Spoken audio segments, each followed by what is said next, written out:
हमारे विभिन्न ज्ञानवर्धक कार्यक्रम देखने के लिए आप हमें अभी सब्सक्राइब करें, बेल आइकन को प्रेस करें ताकि आप देख सकें हमारा कार्यक्रम सबसे पहले। और अधिक जानकारी के लिए फेसबुक पेज को लाइक करना न भूलें। जय माँ इंद्राक्षी धाम में दर्शकों आप सभी का हम हार्दिक स्वागत करते हैं। आज के दिन जिन जातकों का जन्म दिवस है, मैरिज एनिवर्सरी है, उन सभी को हमारी तरफ से बहुत बहुत शुभकामनाएं। आज हम बात करेंगे कि कई बार हमें जीवन में बड़े अजीब अजीब से स्वप्न दिखते हैं और जब वो स्वप्न दिखते हैं ना तो कहीं ना कहीं जीवन में कुछ उलट पुलट हो जाता है। क्या वास्तव में अशुभ स्वप्न जीवन की अशुभता का संकेत देते हैं, आने वाले बुरे वक्त का संकेत देते हैं? ऐसी ही कुछ चर्चा आज के इस खास कार्यक्रम में हम आपसे के संग करेंगे। आज का पंचांग देख लेते हैं। 12 मार्च सन 2021 दिन शुक्रवार, कृष्ण पक्ष, फाल्गुन मास, संवत 2077। तिथि चतुर्दशी है लेकिन रात्रि में अमावस्या का योग लग जाएगा। नक्षत्र शतविशा, राहु काल 10:30 से 12, दिशा सूल पश्चिम दिशा। अगर अमावस्या का जो भी आप कर्म करते हैं, पितरों के निमित्त जल देना या जो भी आप कार्य करेंगे वो कल ही माना जाएगा। कल सूर्य उदय व्यापिनी ही अमावस्या पूर्ण रहेगी, अर्थात अमावस्या कल रहेगी। अब हम एक चीज़ और आपको बता दें, जैसे अमावस्या के दिन हमें क्या क्या करना चाहिए वो तो कल आपको मिलेगा ही मिलेगा, कार्यक्रम के एंड में भी हम आपको बताएंगे। अब हम अपने सब्जेक्ट पर आते हैं। कई बार हमें जीवन में बड़े अजीब अजीब सपने दिखते हैं। हमें अक्सर ऊपर से गिरते हुए हम देखते हैं, लुढ़कते हुए हम देखते हैं, और कई बार और भी बहुत अजीब अजीब सपने सबको दिखते हैं। लेकिन एक बात हम आपको ज़रूर बताएं कि जब इस प्रकार के विवस्त स्वप्न हमें दिखते हैं या डरावने हमें सपने दिखते हैं या अशुभ हमें सपने दिखते हैं तो हमारे जीवन में अशुभता का वो संकेत होता है। अब ये कैसे पहचाने कि ये सपना अशुभ है, उसमें से कुछ चीज़ें मैं आपको बता रहा हूँ। जैसे बार बार अपने आप को ऊंचाई से नीचे गिरते देखना, बार बार अपना रक्त बहता देखना, बार बार किसी व्यक्ति से कोई मिठाई लेकर के खाता देखना, बार बार स्वप्न में गधा दिखना, बार बार स्वप्न में काला भैंसा दिखना, भैंसों का झुंड दिखना, है ना, बार बार शत्रु हमें निराश करे, हमारे ऊपर हाथ उठाता दिखे, तो ये भी अच्छा नहीं होता। अनेकों ऐसे स्वप्न हैं जो अपने आप में आने वाले कल के लिए संकेत छिपाए रहते हैं। अब जैसे बार बार पानी में डूबता हुआ व्यक्ति अपने आप को देखे, बार बार अपनी अर्थी देखे। अब ऐसा भी बहुत लोगों के साथ होता है। हालांकि किसी दूसरे व्यक्ति को मृत प्राय देखना उसकी आयु बढ़ने का संकेत होता है, या कोई वो बीमारी उसको चल रही है तो सही होने का संकेत होता है। लेकिन बार बार अपनी ही अर्थी दिखना, बार बार दवाई खाते दिखना, बार बार अस्पताल जाते दिखना, बार बार ऊपर से गिरना, बार बार पानी में डूबना, बार बार शत्रु के प्रहार का कारण बनना, यदि ऐसी स्थितियां किसी के सामने आती हैं तो वो शुभ नहीं होती हैं। आने वाले समय में कुछ न कुछ संकेत गड़बड़ हैं।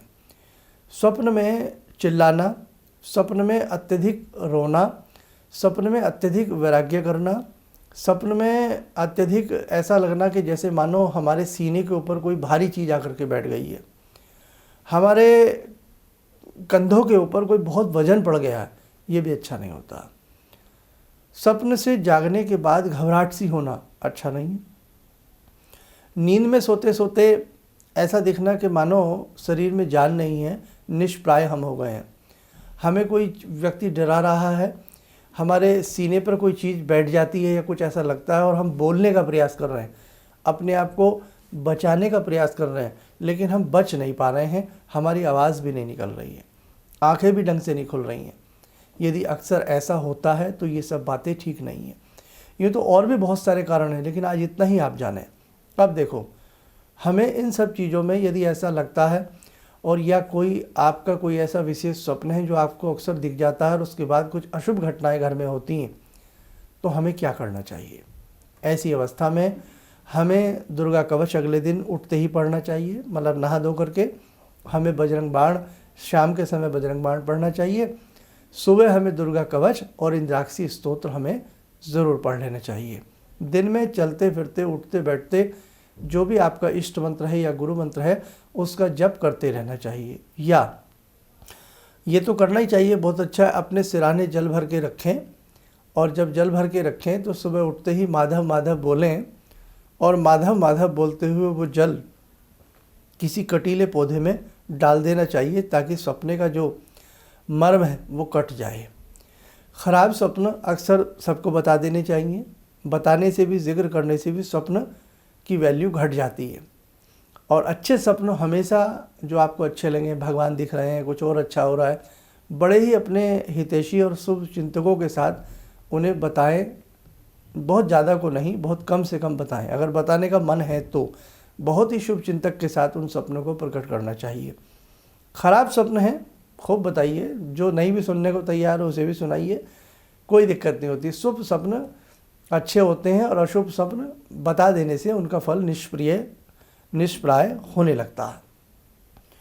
तो मैंने कहा जैसे दुर्गा कवच की बात कही, तो दुर्गा कवच जरूर पढ़ लेना चाहिए, इष्ट मंत्र, गुरु मंत्र जरूर पढ़ लेना चाहिए और भगवान से उस दिन के पूजा में ये मांगना चाहिए कि हे प्रभु, रात कुछ अजीबोगरीब संकेत मुझे दिखे हैं, हे प्रभु, हे दाती, आपकी कृपा से सब कुछ ठीक ठाक रहे, कुछ भी जीवन में अशुभता ना हो।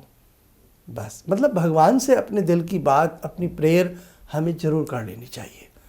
बस आज का मेरा यही आपके साथ सब्जेक्ट था और बहुत अच्छी बात है, आप बहुत लंबी बड़ी संख्या में हमारे साथ जुड़ते जा रहे हैं। आपके हाथ की रेखाएं भी बताती हैं कि आपको ये स्वप्न क्यों आते हैं या और बहुत सारे आपके जीवन में परेशानियां, दिक्कतें क्यों चल रही हैं। आपकी जन्म पत्रिका भी ये समझा देती है कि आपके जीवन में जो मुसीबतें हैं ये क्यों आ रही हैं। इसीलिए हम कहते हैं जब कोई रास्ता ना मिले या तो बहुत अच्छे से अपने आराध्य की भक्ति में लीन हो जाएं या किसी उचित ब्राह्मण से अपनी जन्म पत्रिका या हाथ की रेखाएं दिखा लेनी चाहिए। आइए मेरे साथियों, समय हो चला आज की ध्यानमाला का। आज की ध्यानमाला में जुड़ते हैं भगवती दुर्गा से। ॐ सिन्दूरारुणविग्रहां त्रिनयनां माणिक्यमूलस्फुरात् स्तारानायकशेखरं स्मितमुखी भापेन वक्षोरुवां पाणिभ्यामलपूर्णरत्नचषकां रत्नोत्परां बिभ्रति सौम्यां रत्नगटस्थरक्तचरणां ध्यायेत्पराम् अम्बिकां खड्गं चक्रगदेषु चापपरिगान् शूलम्बुशोण्डिं शिरा शङ्खं समदधतीं करे स्त्रीनयनां सर्वाङ्गभूषावृतां नीलासमद्युतिमास्य पाददशकां सेवे महाकालिकां यामास्तो स्वपितैहरो कमलजो हन्तुं मधुं कैटवं विद्युद्दामसमप्रभां मृगपते स्कन्दस्थितां भीषणां कन्या विहकरवालखेटविलसा धस्ताविरासेवितां हस्तैश्चक्रगदाशिखेटविशिखां चापं गुणं तर्जनीं विप्राणामलिलात्मिकां शशिधरां दुर्गां त्रिनेत्रां भजे। कवच बना लें, ध्यान करें, दुर्गा जी का आशीर्वाद हम सबके ऊपर बरस रहा है।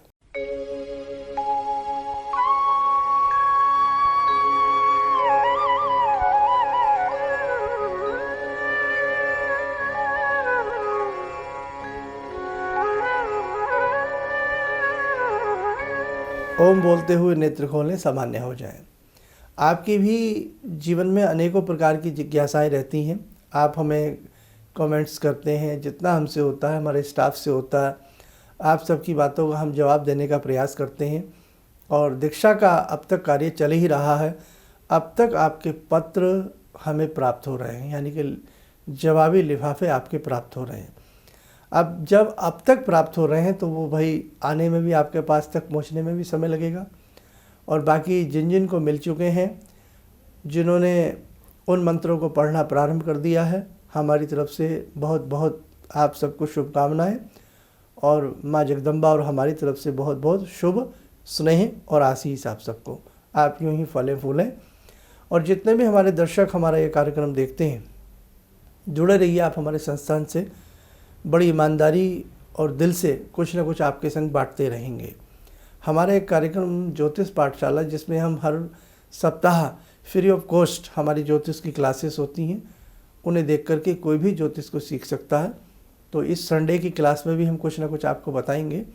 आप यूँ ही इस कार्यक्रम से और हमारे चैनल से जुड़े रहें। इन्हीं शब्दों के साथ हम अपनी वाणी को विराम देते हैं। जय माँ इंद्राक्षी। मेरे 2 बच्चे हैं, दोनों का एग्ज़ाम चल रहा था। आपने जो एक मंत्र बताया उनको मैंने बता दिया, जो बेटा तुम नहा करके सुबह सुबह उसके बाद ये मंत्र 11 बार ज़रूर पढ़ लेना, टेस्ट देने जाना। जब उसका पेपर मिला तो उसको बिल्कुल दिमाग में आया नहीं जो एक भी क्वेश्चन मुझे आता है, लेकिन जब वो लिखने बैठा तो पूरी लिख डाला और इतने अच्छे मार्क्स से 97 पॉइंट से परसेंटेज से पास किया है। किसी भी समस्या के समाधान के लिए मिले प्रसिद्ध हस्तरेखा एवं वास्तु विशेषज्ञ प्रोफेसर धर्मेंद्र शर्मा जी से। नोट: शिविर में भाग लेने हेतु एवं व्यक्तिगत रूप से मिलने के लिए कॉल करने का समय सुबह 10 बजे से शाम 6 बजे तक।